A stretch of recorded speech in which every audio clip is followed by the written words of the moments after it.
Já, við ætlum að halda áfram að tala háskóla. Við höfum gert það svolítið að undanfernu. Tilefnið að háskólaráðherra, Áslaug Arna, hefur verið að kynna hugmyndir breyttar áherslur, bæði svona formlega en líka verið víða í viðtölum þar sem hún hefur verið að tala veikleika háskólakerfisins og það þurfi að vera breytt stefna þar. Og þetta náttúrulega mikilvægt mál og þess vegna viljum við ræða þetta hérna við rauðaborðið og nú hingað kominn Finnur Delsen sem prófessor í heimspeki. Vertu velkominn. Þú varst að skrifa þetta grein. Þið finnst, ert að svara ráðherranum á þessu máta, eða ekki? Jú, ég skrifaði hérna stutta blaðagrein þess að ég reynir svona að stíga aðeins tilbaka og spyrja hver sé eiginlega tilgangur háskóla út frá þessum umræðum. Vegna þess að ráðherra var að gagnrýna íslenska háskóla fyrir að standa sig ekki nógu vel í því að hennar mati að undirbúa nemendur undir störf í atvinnulífinu og það sem ég vildi gera með greininni var að benda á að hún sé þarna eiginlega gera ráð fyrir svona frekar þröngri hugmynd svona tilgang háskóla sem eiginlega þannig bara að háskólar séu bara í því að undirbúa nemendur fyrir störf í atvinnulífinu með því að bara að kennarar eins og ég komi inn og veiti þeim einhverja þekkingu sem ég bý yfir og þeir takið svo þessa þekkingu og farið svo með það út í atvinnulífi og gerir eitthvað með þar. Mentir og þjálfir starfsfólk fyrir atvinnulífið sem nýtist því. Já, þetta sé svona stuðningsstofnun bara fyrir atvinnulífið. Já, hún ekki bara að tala einkafyrirtæki, hún tala heilbrigðiskerfi og fleira sem reyndar sumir vilja að séu einkafyrirtæki. En hún að tala það að háskólandi standi sig í því að skaffa menntað og þjálfa starfsfólk. Ekkert hæft í því? Já, það getur verið að það sé eitthvað til í því að það vanti starfsfólk á tilteknum sviðum og það þurfi þá að mennta fleiri á þeim sviðum. Það svo sem ekkert voðalega flókin lausn á því og ég sé ekki alveg þörfin á því að fara með það í fjölmiðla eða setja einhver nýja stefnumörkun. Það snýst bara að fjölga plássum í þessum námsbrautum eða mögulega veita einhvers konar ívilnanir þá fyrir fólk sem velur að fara í þetta eða náttúrulega einfaldasta leiðin þetta bara að hækka laun þeirra sem að fara þá í þessar stéttir, til dæmis heilbrigðisstéttir. Örva nemendur í að velja þessi fög. Já, ég meina það svo sem bara einfalt að hvernig það gert en það ekkert mikla úthugsun til þess að sjá hvernig þú myndir gera það. Það þá ekki þannig að þeir sem að stýra háskólunum eru að beina nemendunum frá því að læra hjúkrunarfræði yfir í heimspeki hjá þér? Nei, alls ekki og ég veit ekki alveg hvernig það ætti heila að eiga sér stað. Það má skilja ráðurinn eiginlega að lýsa þessu, það sé þannig, þetta sé vandamálið. Já, ég veit ekki hvernig þetta var þegar hún valdi sér háskólanám, en það allavega ekki þannig í dag eða ekki þannig allavega neinstaðar í kringum mig og ég hef aldrei heyrt svoleiðis kerfi þar sem að þú einhvern veginn skráði í háskólan og svo sagt hvert þú átt að fara. En það ekki þannig sem það virkar. Ég meina, þú skráir þig í ákveðið nám bara af frjálsum vilja og nánast allt nám á Íslandi nema kannski læknisfræði og tannlækningar og eitthvað þannig að það eiginlega ótakmarkaður pláss og þú þarft bara að hafa framhaldsskólamenntun til að komast inn í þetta. Það fólk nú fellt eftir fyrsta árið ekki í lögfræðinni líka. Já, og sálfræði að mér skilst svona nokkurn veginn og eitthvað en Er það út af fjárhagslegri stöðu að deildirnar ráði ekki við fleiri eða það Já, ég held að það sé nú einhverjar svolítið líka skýringar á þessu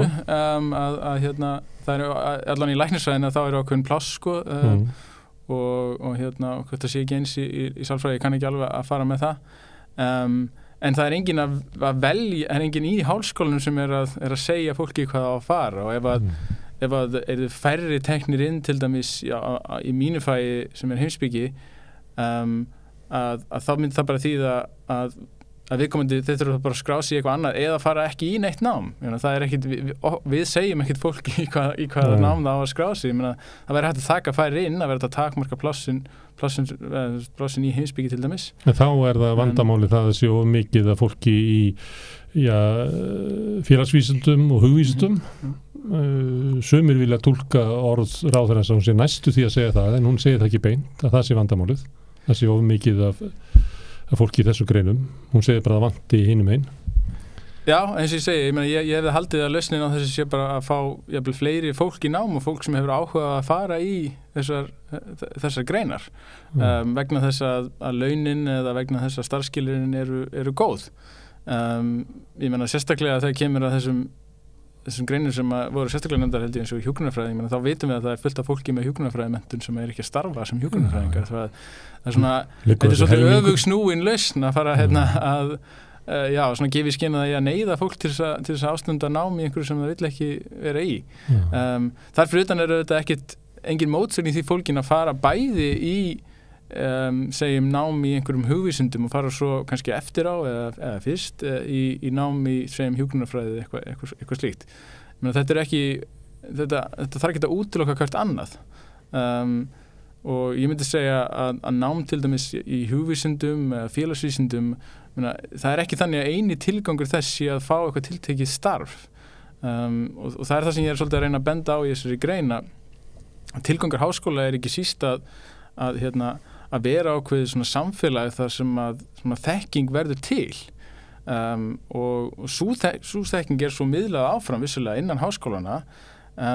en svo miðlun er miklu virkar en svo að það sé bara einhver einn hópur sem að býri við þekkinguna og einhver annar hópur sem að fær þekkinguna. Þekkingu verður eiginlega til í þessu svona samspili, þessu svona dýnamiski samspil sem fyrst í að koma í nemendur með nýjar hugmyndir og sem gagnrýna fyrri hugmyndir og maður er stöðugt þessu samtali og við það verða til betri og nýjar hugmyndir, nýjar kenningar, ný gögn og allt þetta sem að gerist í vísindum og fræðum. Og er nauðsynlegt fyrir samfélagið að eiga þennan pott og tekist ekki bara þeim sem eru þarna að kenna eða læra. Já, nákvæmlega. Þetta er mjög mikilvægur svona samfélagslegur funksjón sem að háskólar gegna með því að stunda rannsóknir og svo miðla þeim beint áfram til almennings og til stjórnmálamanna og inn í ráðuneytin og fræðimenn úr háskólanum, bæði Háskóla Íslands og öðrum háskólum eru út allt í alls konar nefndum og ráðum og þeir koma hingað, þeir koma í aðra fjölmiðla og útskýra hvað þeir eru að vinna við og tala eitthvað af sinni sérþekkingu og ég meina án þeirra sem stundar rannsóknina þá værum við held ég svolítið illa stönd og værum bara valla svona fullgildir þáttakendur í einhverju svona alþjóðlegu samfélagi sem ég held að En er hlutverk að vera þessi þekkingardegla og að miðla því sér út í samfélagi meðal annars í ráðuneytinu, þá verð ég að segja að finnur að ykkur minnst ekki stað því að ráðherrann hefur ekki kveikt á þessu að þetta sé líka til einhvers staðar klikkaði þetta. Já, það getur verið, já, ég meina það auðvitað er alltaf takmörk fyrir því sett hvað ef enginn er að hlusta hvað hættir að miðla áfram en ég meina ég verð að segja að ég allan að persónulega og ég veit fullt af fólki í minni stöðu sem að svona gerir sitt besta í hvert skipti sem að það er hóað í mann til þess að gefa sitt álit á einhverju svona sérstaklega innan ráðuneytina til fólks innan þeirra þá er maður allir að vilja gerður og kemur og mætir á svæðið og allt það. Það er auðvitað sart svona þegar í því ljósi að sjá síðan svona einhverja mískilninga háskólana og vísindin sem að koma fram í máli ráðherra. Það er svona sérstaklega súrt að sjá það. Hún ýtir svolítið undir svona hugmyndur að háskólinn sé einangraður fílabeinsturn, að hann starfi ekki í takt við samfélagið. Það var alltaf þessi viðtal í Dagmálum þar sem hún segir það að hluti af þessu sem hún vil gera er að tengja háskólan við samfélagið og atvinnulífið og þá er hugmyndið svo af þessu ef við segjum þetta sé þrennt, það er út með háskólan og með atvinnulífið sem ég býst við í hennar huga að sé bara samtök atvinnulífsins og sú maskína og svo ertu með ráðuneytin og þá er eins og hún sé að tala að háskólinn sé eiginlega einangraðastur af þessu fyrirbrigðum og ófærastur til þess að sko móta nám og beina fólki í nám sem að gagna samfélaginu. Já, það hefur vilt verið hennar skoðun en Þú hafnar þessu? Já, ég meina það er bara í eðli sínu háskólinn alltaf, fólk skráir sig í nám sem það telur að það muni fá störf við að vinna við, sko, við hæfi og þannig að og það síðan ræður fjármagni til einstaklega greina og einstaklega deilda og sviða og svo framvegis, þannig að í eðli sínu þá verður háskólinn alltaf í svona beinu sambandi við atvinnulíf bara út af þessu. Þar fyrir utan eru bara mjög margar greinar innan háskólann sem eru beinum tengslum við atvinnulíf með einsum hætti. Ekkert endilega allar greinar, það fyrir svona talt eftir í hversu við skilgreining á orðinu atvinnulíf við höfum, en ekkert endilega allar greinar sem að hafa það einhver sérstöku markmið að vera einhver stöðugu samtali við einhverja tiltekna aðila innan segjum einkageirans eitthvað svoleiðis. Ég meina, til heimspekin til dæmis ekki þannig og ég held að það sé bara af hinu góða. Það væri ekkert mjög heilbrigt ef það væri allir aðilar í stöðugt að reyna einhvern veginn að reflektera það sem að gerast út í atvinnulífinu. Það allt í lagi að þetta sé einhver staðar í samfélaginu þar sem að fólk að ástunda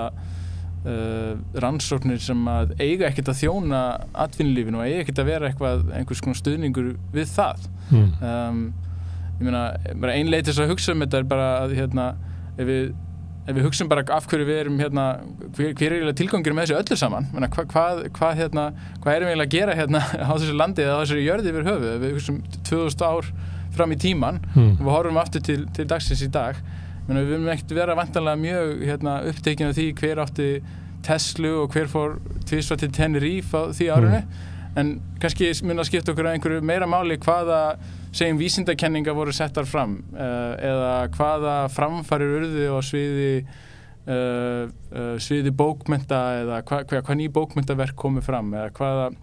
nýjar heimspekihugmyndir, við takkum nú dæmi mínus komu fram á þessu ári. En það kannski eitthvað sem að situr eftir og skiptir einhverju meira máli svona varanlega til lengri tíma. Ekki það að hitt sé eitthvað ómikilvægt, menn það skiptir auðvitað miklu máli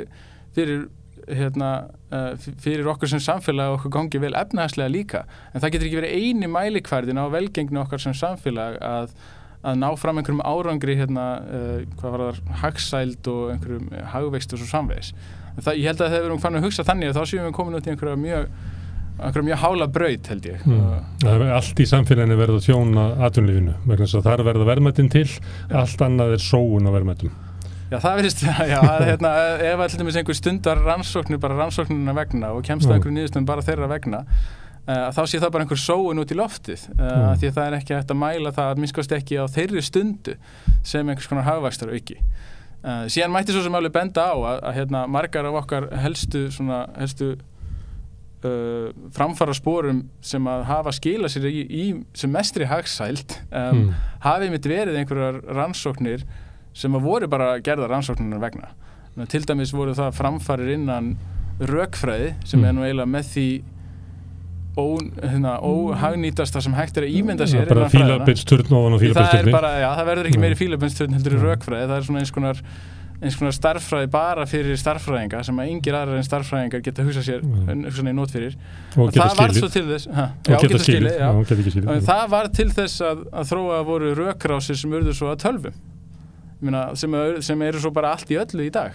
Án þessara rannsóknir sem voru bara gerðar sjálfur vegna, þá værum við ekkert hér í dag með þessar tölvur og hvað þá internetu og svo framvegis. Og hvað þá gervigreind. Og það má líka taka dæmi af gervigreind, það er stundum látið eins og gervigreind hafa verið til einhverstað hjá Google eða þessu fyrirtæki OpenAI. Það er nú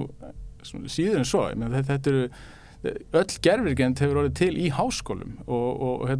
það er fólk þar sem að var að berjast við að rannsaka mögulegar tegundir af gervigreind án þess að nokkur hafði nokkurn áhuga því. Nokkur trú á því. Sóun á peningum og tíma að vera að pæla í þessu. Já, og þessi núverandi gervigreind, hún þótti til mig sérstaklega, sem er þessi djúptauganet, hún þótti alveg sérstaklega ólíkleg til þess að verða nokkur tíman að einhverju nytsamlegu og bara dauðadæmt í langan tíma og en já, við sjáum hver staðan er í dag og þannig að þessi háskólar og rannsóknirna vegna, þeir hafa haft rosalega áhrif, svakalega áhrif og oft ófyrirsjáanleg á þeim tíma á hagsæld. En ég bara endilega endurtaka það. Ég held að jafnvel þótt að margar þessum rannsóknir hefði engin slík áhrif, þá held ég að það væri alveg þess virði að við sitjum einhvern brota af okkar svona sameiginlegum fjármagni í það að reyna að ná einhverjum framförum á þessu sviði eins og öðrum sviðum eins og til dæmis á sviði bókmennta og lista En það yrður að halda því fram því að það var ekki hægt að færa fjárhagslegu rök fram á sínu tíma, þannig að það verður þá að vera að við séum að með einhverju rannsóknir sem ómögulegt að sína fram á hagnýti. Já, ég myndi að það verður að vera rökin ef þetta á að vera að halda ef að halda einhvern stöðuleika í þessum efnum og það er það sem skiptir rosalega miklu máli líka fyrir rannsóknir, það er svona okkur stöðuleiki og fyrirsjáanleiki. Maður viti það að maður þurfi ekki að réttlæta tilvist sína á hverju ári með því að hafa náð akkurat þessum hagvaxtar auka fram með rannsóknum á hverju ári. Það má þá ekki halda því fram að þessi deila eða þessi umræða sé að einhver leiti svona grundvallaratriði hugmyndir okkar hvernig samfélagið þróast. Ráðherrann svolítið að halda því fram og náttúrulega hvað flokkjum kemur úr og tengsl þess flokks við samtök atvinnulífsins sem hafa haft mikla skoðunar menntamálum og öðru slíku. Þar hugmyndin það að það sem harðsamt og hagkvæmt, ef við leyfum því að brjótast fram, að þá munum við fá hið besta samfélag. Þess vegna á auðvaldið, auðmagnið eða hvernig sem við viljum takla svo til ykkur svona frumkvöðlar eða hvernig okkar orð sem vilt nota á það, að hafa raunverulega svolítið ráðandi stöðu mótur samfélagsins. En síðan koma menn eins og þú og fleiri sem eru andmæla því og segja sig eitthvað annað sem við eigum að hafa sem að megi taka þátt í því að móta samfélagið. Já, og ég meina, ég byggi það meðal annars á þessu að þeir sem eru fyrst og fremst að hugsa það að græða peninga eða ávaxta sitt fé, að þeir hafa náttúrulega bara í eðli sínu hafa þeir frekar mikið skammtíma sjónarmið. Ég meina, þá við skammtíma í þeim skilningi það kannski minna heldur en 100 ár á meðan að við sem erum að stunda rannsóknir við okkar sjónarmið oft miklu lengra en það að skilja eitthvað eftir okkur sem að mun kannski bara vara ekki kannski að eilífu en allavega eitthvað mjög lengi og við höfum ekki bara áhuga á því að einhvern veginn, ná einhverju fram hér og nú einhverjum hagvaxtarauka eftir 10-5 ár heldur eða bara fyrir næsta ársfjórðung stundu sagt að fyrirtæki sér ekki bara frá ársfjórðungi til ársfjórðungs en maður getur sér fyrir einhvern svona langtíma kapitalista sem að hugsa hlutina til 5-10 ára en valla mikið lengra en það vegna þess að á einhverjum tímapunkti þá bara viðkomandi bara látin og hefur engan sérstakann áhuga því að hafa grætt peninga eftir sinn dag væntanlega þannig að í eðlisynni svona þetta alltaf ákveðið svona skammtíma sjónarmið sem að ráða þar ferð en innan akademíunar þá eru miklu mér svona langtíma sjónarmið ráðandi held ég. Og þannig kannski ættu við þá að láta það eftir okkur að ræða þetta mál út frá svona grundvallar sjónarmiðum. Já. Því að það skiptir máli náttúrulega að þetta vera einu mikilvægast umræðan í samfélaginu það hvað á að móta samfélagið okkar. Já, ég meina Já, mér finnst það við verðum að grípa boltan frá Áslaugu. Já, akkurat, já. Herðu, en þú varst að lýsa háskólanum og það var að þetta væri svona þekkingaleit sem að færi þarna fram. En þá geta eitthvað svara sem svo og sagt, já, það má vel vera, Finnur, að það sé, en okkur vantar bara hjúkrunarfræðinga. Þannig að við getum ekki verið að blanda öllum, þú veist, sem að vilja bara læra sitt fag og þurfa á því að halda til þess að geta fara út á vinnumarkaðinn og bara brauðfætt sína fjölskyldu og byggt upp sitt líf og sama með stofnanir og fyrirtæki sem að vanta bara að mennta starfsfólk. Við þurfum ekki að vera að blanda því í þessa svona getum við sagt svona hálfrómatíska sýn þín mikilvægi háskólasamfélagsins. Má ekki hafa þá bara einhverjar brautir hérna framjá sem að skaffa tæknimennta fólki í kvelli? Jú, ég meina kannski að einhverju leiti, það ég ætla ekki að Þurfa leikskólakennarar að vera akademískt hlutverk, leikskólakennari? Já, nú ég ekki í leikskólakennarafræðum. Ég tók bara að dæma einhverju. Já, þannig að ég vil ekki fullir það þú kannast þessa gagnrýni? Já, ég skil hann alveg og auðvitað eitthvað til í því að það þurfa ekki allir að vera jafn mikið inn í akademískum rannsóknum eða jafn mikið því. Á hinn bóginn þá held ég að nú fyrst að við erum á þessum dögum þar sem að umræðan gervigreind út allt að þá held ég að við verðum eiginlega kannski að horfast augu við það að með tilkomu hennar og kannski internetins almennt að því gervigreindin þrátt fyrir allt eins konar bara samsuða af internetinu þessi gervigreind sem við erum að sjá núna. Því miður, þá sækir hún svona karakter sinn inn í svona meðaltal internetsins og það er leiðileg manneskja. Það er það sem hún er eiginlega bara síður niður interneti í einhvern kjarna sem maður biður hann en sko með tilkomi þeirra að þá sér maður þetta fyrir sér að svona störf sem að byggjast á þekkingu að þau hægt og rólega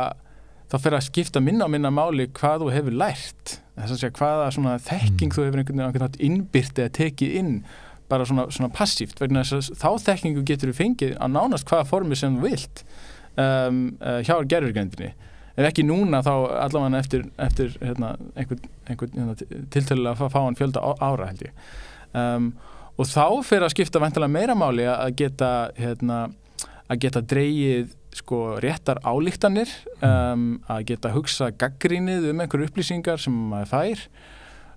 og allt þetta sem að gervigreindin getur ekki gert og sem að ég held að lærist nú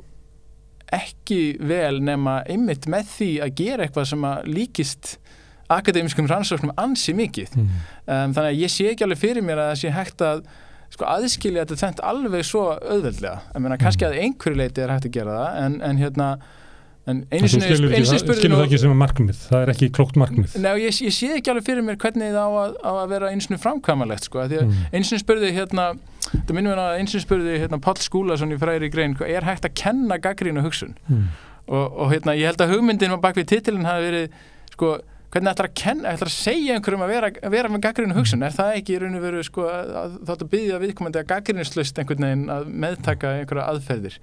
en er kannski gagnrýnin hugsun eitthvað annað heldur en það sem að þú þarf einhvern veginn að koma frá þér sjálfum sko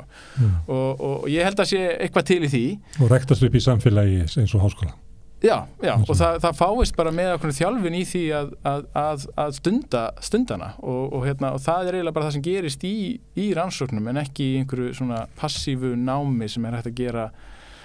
sem hægt að aðskilja alveg frá þessum rannsóknarhluta háskólans.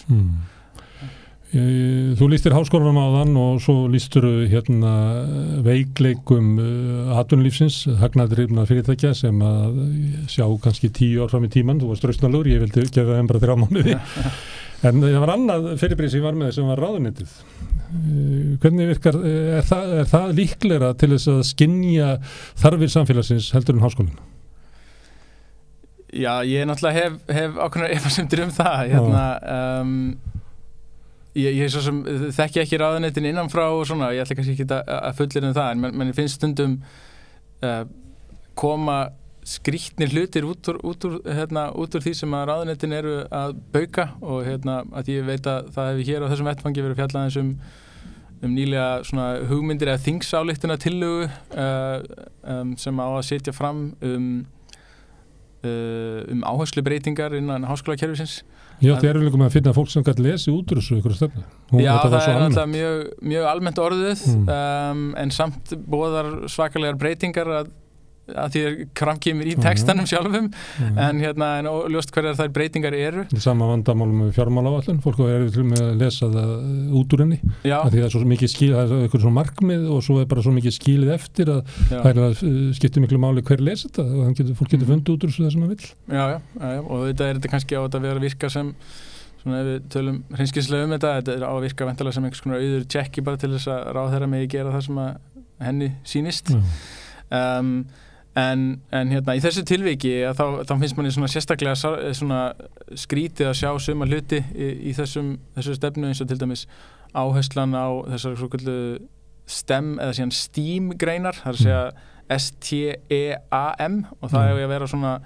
vísindagreinar og svo er A-inu bætt þarna inn. Viltu kannski fara yfir skammstofuna svo að hlustendur kveiki? Já, það er sem sagt S stendur fyrir Science og T fyrir Technology, E fyrir Engineering og svo kemur bætt þarna við A fyrir Arts og M fyrir Medical Science þá vantarlega, Medicine og A-inu er þarna bætt inn sem fyrir Arts og það útskýrt í þessari þingsályktunartillögu sem svona listir sem svona ein þýðing á orðinu arts en það alveg hygglust ekki sú þýðing sem var ætlunin þegar þetta STEAM-hugtak sett fram að það ef maður bara fletti því upp að þá sér maður að það verið að tala arts í skilningnum þeim skilningi sem að því oft gefið svona í Bretland og Bandaríkjunum þar sem að arts Þú ert í slíku? Já, ég í arts í svona bandarískum skilningi, breskum skilningi það segja öll hugvísindi og bókmyndir og líka svo sem við köllum listir en það svona hálfgert aukaatriði í þessari skilgreiningu arts í raun og veru öll allt svona sem að fylgir með öll hin vísindin fræðin En það verið gerðigreind sem að þýddi það Já, geti verið og en það virðist svo hafa áhrif á stefnuna það þá talað að það sérstaklega takin listaháskólan en aldrei minnst á hugvísindi og félagsvísindi þannig að þetta orðið mjög skrítin svona blanda af hlutum sem að eiginlega virðist inkludera öll vísindi og fræði nema hugvísindi og félagsvísindi sem að manni finnst svona áhugavert bara út frá því til dæmis að þetta kannski það greinar sem að hugvísindi og félagsvísindi sem að helst svona í því að gagnrýna ráðandi öfl hverju sinni þannig að það svona svolítið eins og að sé verið að segja, já nú eigum við að sitja peningana í allt nema þessar raddir sem að gæti mögulega gagnrýnt okkur og gagnrýnt það sem verið að gera og væntanlega þá sem að eru mögulega ekki að skila neinum svona beinum arði í fyrir fyrirtæki heldur, gera það eitthvað annað. Þetta finnst mér svona mjög varhugaverð þróun, menn ég hef ekki séð þetta sem svona markmið stjórnvalda annars staðar og ég hef haldið svona að það sé frekar á svona, ég meina þessum svona þrátt fyrir allt miklu velmeguna tímum sem við lifum á að það sé þá allt í lagi að alla minnstkosti halda í það að setja fjármuni í svona að efla þessi svið sem að þrátt fyrir allt eiga að vera þau svið þar sem við fjalla til dæmis lýðræði, hættur sem steðja að lýðræðinu og annað slíkt sem að nú allstaðar í kringum okkur og svo sem hér líka á landi mikið rætt í dag og það hvergi stundar rannsóknir á þessu innan tæknigreinana eða svoleiðis þannig að mér finnst þetta svona skjóta skökku við og margt akkurat núna sem sérstaklega með alla upplýsinga og óreiðina, alla umræðina það og polariseringu og ýmislegt af því tagi og bara þessar miklu samfélagsbreytingar sem við erum að ganga í gegnum sem að náttúrulega kalla á rannsóknir á samfélaginu því við getum ekki verið að ræða og taka ákvarðanir samfélagi alltaf með brjóstritinu og eigin reynslu sem að kannski byggir á því hvernig við upplifum samfélagi fyrir 20-30 árum Nei, mitt þetta verið bara hættulegt en það eru fleiri en þú sem hefur bent á þetta ég til dæmis í snjöllum greinum Geirs Sigurðssonar þá hefur hann talað þetta það að því að við erum að tala svona stefnuna sem að ráðherrann kemur innan úr Sjálfstæðisflokknum og öðru slíku, þá hefur verið þar og tannan ekki svona á nýfrjálshyggjutímanum að þá hefur verið svona hluti af bara uppbyggingu nýfrjálshyggjunnar eða sigri nýfrjálshyggjunnar var að veikja háskóluna sem að þeir sem að ráku það áfram sem voru náttúrulega auðvitað fólkið í Bandaríkjunum fyrst og fremst litu á háskóluna sem ógn að það var að koma þar alls konar hugmyndir samfélagi sem að væru gegn sínum hagsmunum og það eimir ennþá af því ef fólk velti fyrir sér umræðu bandaríska háskóla og svona menningar pólitíkina þar að þá alltaf verið að saka háskólunum að vera reynilega svona leyndar marxíska stofnanir sem að grafa undan einhverju réttri pólitík menn það geta frá Bandaríkjunum og þá var brugðust menn að þá ráð að veikja háskólana með því að minnka vægi þeirra og ég held að við flust töluvert af svona rannsóknum og fleira út í samfélagin en ekki síður við að búa til ígildið þeirra í svona think tanks þar sem að þeir auðu gátu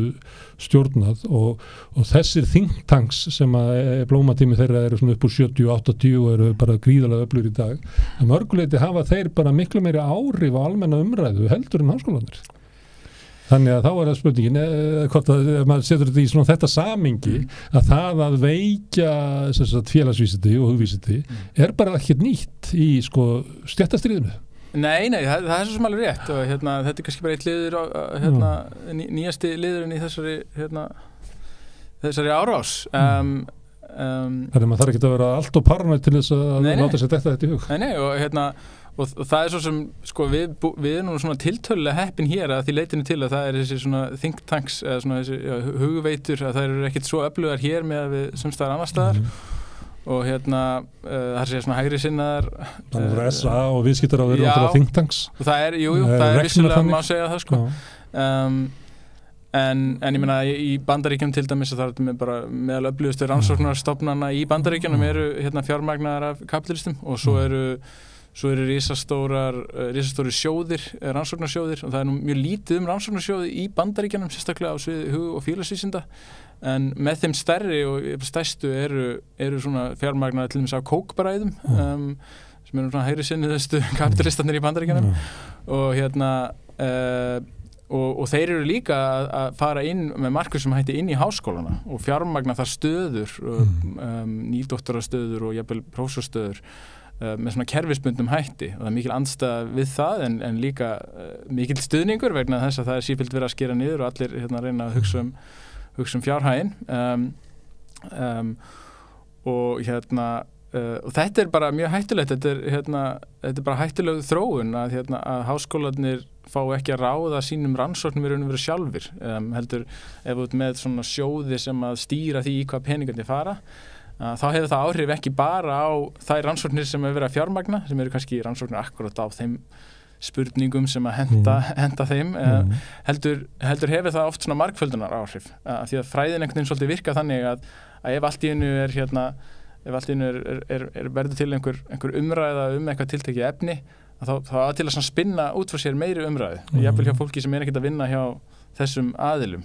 þannig að það er að stjórna svona akademísku umræðu svona hættulega mikið bara með tiltölulega litlu fjármagni og hefur verið gert já og það er bara mjög varhugavert en ég held sem betur fer að þá séum við með þannig styrkjaumhverfi á Íslandi að við erum með tiltölulega öflugan þrátt vel allt rannsóknarsjóð hingað til hefur hann verið öflugur Rannís rannsóknarsjóður Rannís og hann er bara já, það er margt hann að segja en hann allavega metur ekki verkefni út frá pólitísku það er ekki kókbræður þar í fórustu Nei, en hins vegar þá vil ég segja að það er sjálfstæðsstofnun og ráðherra er ekki hlutast til það hver fær styrki þar en það er hættuleg þróun sem við sjáum núna að ráðherra er nýbúin að setja á stofn sín eigin sjóð innan háskólamálaráðuneytisins þar sem að starfsmenn ráðuneytisins eru farnir að velja úr hverjir, að því að viðist eins og ég hef best séð farnir að velja úr hverjir fá þessa styrki og þetta eru 2 milljarðar ef ég skildi rétt á ári eða eitthvað álíka og þetta eru rosalegir fjármunir og það er mjög hættuleg þróun að þessi vera að taka svona ákvörðun inni í ráðuneytinu og sérstaklega og líka mjög hættuleg þróun að sé vera að eyrnamerkja styrkina fyrir ykkur tiltekn tegundir af verkefnum sko held ég allir sammála það og ef maður skoðar svona rannsóknir á það hvernig á að setja upp svona styrkjakerfi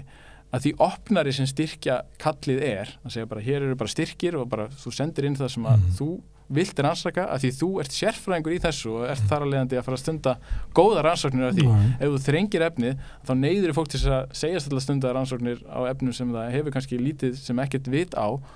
úr því koma lélega rannsóknir og svo rannsóknir á einhverju sem að kannski skiptir litlu máli í reynd sko. Og hugmyndin náttúrulega svo að þessi 3 eða 5 sem eru í nefndinni sem veitir styrkina vitir umverulega betur heldur en allt háskólasamfélagið